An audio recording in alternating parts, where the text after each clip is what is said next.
নমস্কার বন্ধুরা, আশা করি সবাই খুব ভালো আছো। সকাল সকাল নতুন আরেকটা ভিডিও নিয়ে তোমাদের সঙ্গে আমার দেখা হচ্ছে। আজকে লক্ষ্মী পূজা, ভেবেছিলাম সারাদিনে কিছু না খেয়ে তারপরে পূজা দেব, কিন্তু তার আর উপায় কোথায়। সকাল সকালে যে আমার হাজবেন্ড আমার জন্য সাবু ভিজাচ্ছে, ওর জন্য অবশ্য কিছু খাবার ব্যবস্থা করেছে। মুসলি কলা নিয়ে নিয়েছে, মুসলি চিনি আর দুধ দিয়ে ও এটা খেয়ে নেবে।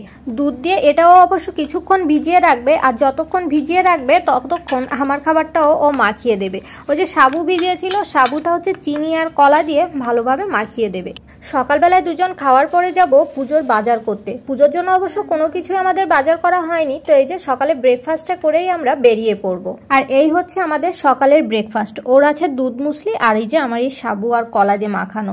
তো চলো ব্রেকফাস্টটা করা যাক।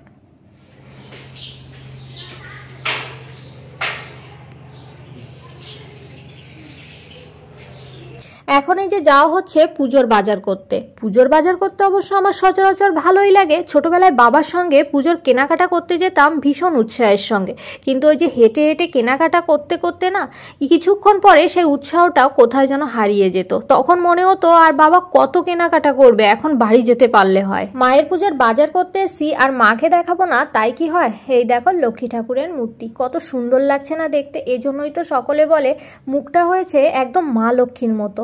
এখানে যে ছোট ছোট দোকানগুলো দেখতে পাচ্ছ, এই দোকানগুলো কিন্তু সচরাচর এখানে থাকে না। পুজো উপলক্ষেই আজকে বসেছে। আর যে দেওয়ালের পাশ দিয়ে দেখতে পাচ্ছ বসেছে, ওইটা কিন্তু একটা মন্দিরের দেওয়াল। এখানে একটা বড় মন্দির আছে। তো এতদূর যখন এসছি ভাবলাম মন্দিরটাও তোমাদের সঙ্গে একটু শেয়ার করি। তো চলো এবার ভিতরে যাওয়া যাক। ওই যে গেটটা দেখতে পাচ্ছ, এখান দিয়ে কিন্তু আমরা ভিতরে যাব। আর ভিতরে এসে দেখি এখনো মা লক্ষ্মীর প্রতিমা তৈরি করা হচ্ছে। তবে আমার মনে হয় এগুলো অর্ডারের প্রতিমা। এখানে দেখেছি বেশ কয়েকজন লোক দাঁড়িয়ে আছে, এজন্যই বললাম। আর এখানের মন্দিরটা কিন্তু বেশ অনেক বড়। এখানে প্রত্যেক বছর দুর্গাপুজোও হয়। অবশ্য এই মন্দিরে আমি বেশ কয়েকবার এসেছি, আর সে সমস্ত ভিডিও তোমরা সকলেই কিন্তু দেখেছো। আর এই মন্দিরটার ভিতরেও কিন্তু আমি একবার প্রবেশ করেছিলাম, সে ভিডিও অবশ্য আমার শেয়ার করা আছে। আর ওই যে লাল নীল যে বিল্ডিংটা দেখতে পাচ্ছ, ওটাই কিন্তু মেইন মন্দির। আর এই মন্দিরটায় না একটু সাবেকি সাবেকি ব্যাপার আছে। চারিপাশ দিয়ে কিন্তু দেওয়াল দেওয়া, আর মাঝখানে অল্প একটু জায়গা। আর দেখতে পাচ্ছ কিরকম ভাবে গেট করা, যাওয়ার রাস্তাটাও কিন্তু ঠিক একই রকমের। এখানে অবশ্য আমরা বেশিক্ষণ আর থাকবো না, শুধুমাত্র তোমাদের একটু দেখানোর জন্যই মন্দিরটায় প্রবেশ করেছিলাম। তো চলো এবার বাইরে গিয়ে কেনাকাটাটা কমপ্লিট করা যাক। প্রথমে অবশ্য ফুল বেলপাতা এগুলোই কিনবো। আর এখানে দেখতে পাচ্ছ ধান আছে, মোমবাতি আছে, পদ্ম ফুল আছে। তবে জিনিসপত্রের দাম কিন্তু তুলনামূলকভাবে আজকে একটু বেশিই নিচ্ছে। কত করে রাখবেন? সুপারি লাগবে না, অত কিছু লাগবে না। সুপারি লক্ষ্মী পূজাতে সুপারি লাগে। আচ্ছা দেন দেন, একটা দেন, একটা দেন, একটা দিলে হচ্ছে। আচ্ছা আমার ই দিয়ে সেরা দিয়ে দিন। না ওগুলো লাগবে না, ওগুলো লাগবে না। না না ওসব লাগবে না। একটা আমের সেরা, আমের সেরা দিয়ে দেন একটা। আমের সেরা দিছেন? ও আমের সেরা, বেলপাতা, পান, সুপারি। ফুল বেলপাতা কিনে এখন আমরা চলে এসেছি মিষ্টির এখানে। লক্ষ্মী পুজোর জন্য ওই যে কদমা, বাতাসা, দানাদার, নকুলদানা এগুলো কেনে না, ওইগুলোই আমরা নিতে এসেছি। আর আগেই তো আমি তোমাদেরকে বলেছিলাম আজকে কিন্তু জিনিসপত্রের দাম তুলনামূলকভাবে একটু বেশি। অবশ্য বেশি তো হওয়ারই কথা, তাদেরও তো একটু লাভ করতে হবে। তো সমস্ত কিছু কেনা হয়ে গেছে, এবার ফল কিনে বাড়ি যাব। এখানে না কলার খোলা বিক্রি করা হচ্ছে, সেটা অবশ্য আমরা আর নেয়নি। আর বাড়িতে আমাদের আম আর কলা আছে, তো এই দুটো ফল বাদে আর 3-4 রকমের ফল আমরা এখান থেকে নিয়ে যাব।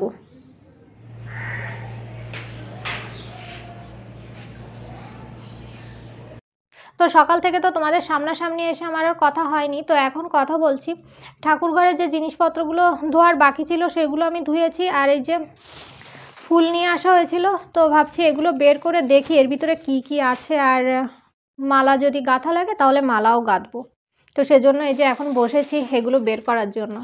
তো এই হচ্ছে আমার পুজোর ফুলগুলো। এখানে দেখতে পাচ্ছ গাঁদা ফুল আছে, সাদা ফুল, আর এই যে মাঝখানে এখানে হচ্ছে তোমার বেলপাতা, তুলসী পাতা, আর হচ্ছে দুবলো। এখানে একটা পান সুপারি দিয়েছে, আর এই যে আমের সারা।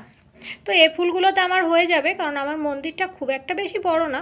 এই ফুলগুলোই যথেষ্ট। আর এই প্যাকেটটার ভিতরে কিন্তু কিছু বেলপাতা, তুলসীর পাতা, দুবলোও আছে, কিন্তু ওগুলো আর লাগবে না। আর বেলপাতায় না 3টে পাতা একসঙ্গে নেই, ঝরে গেছে, এর জন্য এখানে 2-3টে বেলপাতা নিয়ে নিয়েছি, এতে আমার হয়ে যাবে।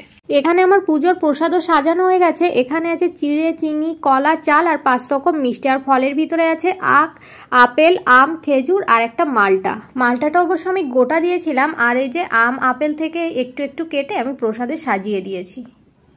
তো দেখতে পাচ্ছ আমি রেডি হয়ে গেছি, আর এখন হচ্ছে পুজোয় বসবো। এখন বাজে হচ্ছে 8:45, পূর্ণিমা লেগে গেছে, তো এখন পুজোয় বসবো। আর এই যে শাড়িটা দেখতে পাচ্ছ আমি পরেছি, এই শাড়িটা না আমার হাজব্যান্ড এখান থেকে 1.5 বছর আগে কিনে দিয়েছিল, কিন্তু এখনও পর্যন্ত আমার পরার টাইম হয়নি। তো ভাবলাম যে আজকে পুজো, আজকে পরে নিই। কী হয় বলো তো, শাড়ি বেশি না পরলে না ওই যা কিনি বা কেউ যদি কোনো শাড়ি টাড়ি দেয়, সেগুলো যে কবে পরবো তা বুঝতে পারি না। ওই সেরকম ভাঁজই ভাঙা হয় না, শোকেজে পড়ে থাকে। তো যাই হোক, আজকে এই যে এটা পরে নিয়েছি। তো চলো, আমার ছোট্ট একটা ঠাকুর মন্দির আছে, তো সেখানে আমি কিভাবে আজকে লক্ষ্মী পুজোটা দিই তোমাদের সঙ্গে শেয়ার করি। তো চলো। অবশ্য তোমরা দেখে বুঝতে পারছো আমার ঠাকুরঘরটা ঠিক কী রকম। তো যাই হোক, এখানেই কিন্তু আমি ফুল দিয়ে খুব ভালো করে সাজিয়ে গুছিয়ে আজকে লক্ষ্মী পূজা করব। এই জায়গাটা সাজানোর পর তোমাদের কেমন লাগছে অবশ্যই কিন্তু জানাবে। খুব সুন্দর লাগছে, তাই না? আর এই হচ্ছে আমার মা লক্ষ্মী। আর আমার এখানে না বিভিন্ন ধরনের ঠাকুর আছে, তোমরা দেখতে পাচ্ছ, তবে বেশি হচ্ছে রাধা মাধব। শিব ঠাকুর, রাম, লক্ষ্মী, সরস্বতী, সমস্ত ধরনের ঠাকুরই কিন্তু আমার কাছে আছে। আর এই রাধা মাধবের ছবিটা দেখো, ভীষণ ভালো, তাই না? তো এই যে আমাদের পুজো দেওয়া হয়ে গেছে, আর সাইডে না একটা মন্দির আছে, মা লক্ষ্মীর মন্দির। তো ভাবছি সেখানে একটু যাব, তারপরে এসে কিছু খেয়ে নেব। ভেবেছিলাম এসে খাবো, কিন্তু ও বললো না, একটা ফল খেয়ে উপোসটা ভাঙাও। তো এই যে এখন আমরা মন্দিরে যাচ্ছি, আর হচ্ছে তোমার ওই যা প্রসাদ দিয়েছিলাম ওই একটু খেয়ে উপোসটা ভাঙিয়ে নিয়েছে, আর এসে দেখি কিছু একটা খেয়ে নেব। তো চলো। প্রথমে ভেবেছিলাম কাপড়টার মনে হয় ব্লাউজের পিস নেই, কিন্তু পরবর্তীতে দেখি আছে, এজন্য না ভালো করে আমি পরতে পারিনি।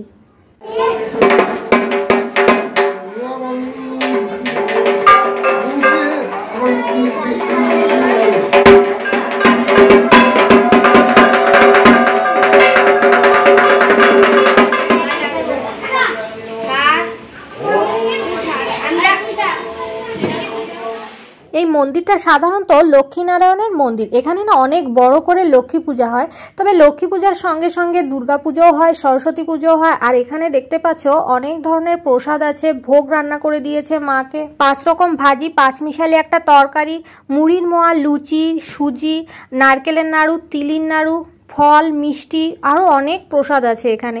আমরা যখন বাড়িতে আসি তখনও কিন্তু দেখি অনেকে আবার অনেক ধরনের প্রসাদ নিয়ে আসছে।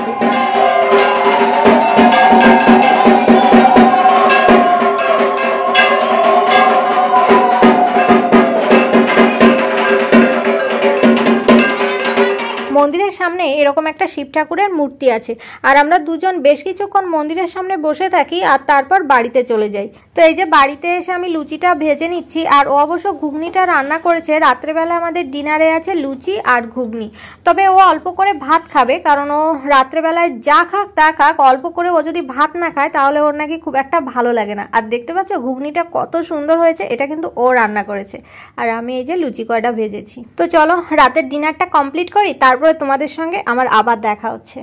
তো বন্ধুরা, আজকের ভিডিওটা এই পর্যন্ত ছিল। জানি না তোমাদের কেমন লেগেছে। তো ভিডিওটা যদি ভালো লেগে থাকে অবশ্যই লাইক করবে, শেয়ার করবে, কমেন্টস করবে, আমার চ্যানেলকে সাবস্ক্রাইব করবে। দেখা হচ্ছে নেক্সট একটা ভিডিওর সঙ্গে। সবাই খুব ভালো থেকো। Bye bye, good night.